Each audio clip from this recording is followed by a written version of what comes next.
The last Qi Gong from preparation is going to be flock of wild geese burst out.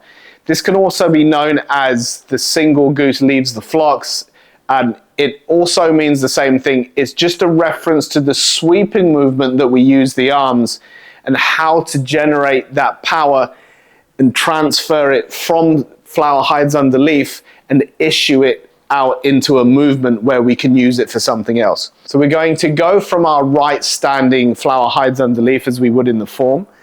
As we scoop over the palm, this is going to be a reference to a martial application, a wrist lock that we use on the opponent's arm. Not so much an importance in the Qi Gong other than it creates a nice movement for you to twist your body through and get your hands into the right position, ready to take the weight around and twist back in towards the center of the circle.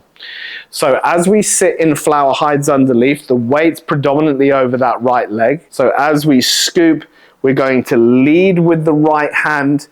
We try to twist the waist rather than transferring the weight over to the left leg.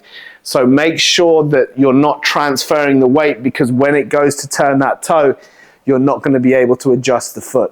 So we're going to scoop, we're going to twist the waist, keeping the weight over that right leg, lead with the right hand. Now, as we start to turn, we're going to stare at this right hand until the left hand drifts out from underneath. So once the hands come out of the cross position, that's when we switch our gaze to the left palm and take it all the way around. I'm just going to show you flock of wild geese burst out from the regular position that we're in.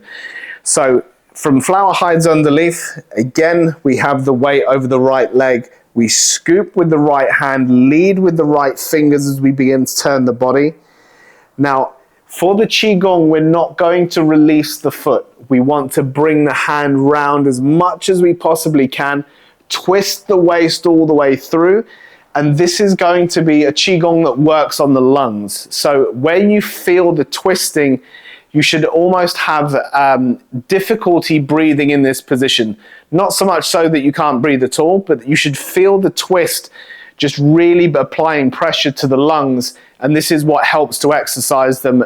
As we start to twist, again, as I said before, you're going to be staring at the right palm just until the palms cross. That should be roughly over the circumference. So then the left hand drifts out to lead. You switch your gaze from your right to your left hand. You keep these two number 4 palms and you stare at your top hand. So you're going to breathe, stretch your left, and breathe out, stretch your right. So as you notice, as I twist, it's a little bit more difficult for me to speak, and you should actually be able to hear that when you do the Qi Gong. So from here, you're going to hold your position, the weight still predominantly on your right leg.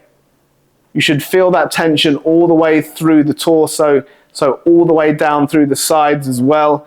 You're going to breathe and stretch the palms. And then to release, you're just going to come back. And again, switching over to the other side is going to be fairly easy with this posture. The feet are in the correct position. Again, we just need to shift the weight like we do in flower hides under leaf.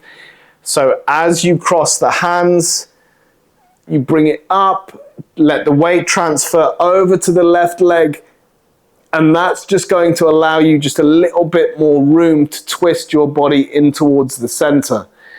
Now, in the form, we don't hold it that way because it would break the rhythm and therefore kind of disrupt the flow of the entire form. So in the form, as you do it, you bring the hands up and then you drop down, and that's when you push off and start to walk the circle. So again, as I said, the circular form is literally a sequence of Qi Gong movements and Qi Gong practices that we do, and you have to just learn to do them in isolation as well as doing them in the form. The form is just a continual flow, whereas the Qi Gongs might either be moving or they might be static. But you don't want to be including the Qi Gong in the actual form itself.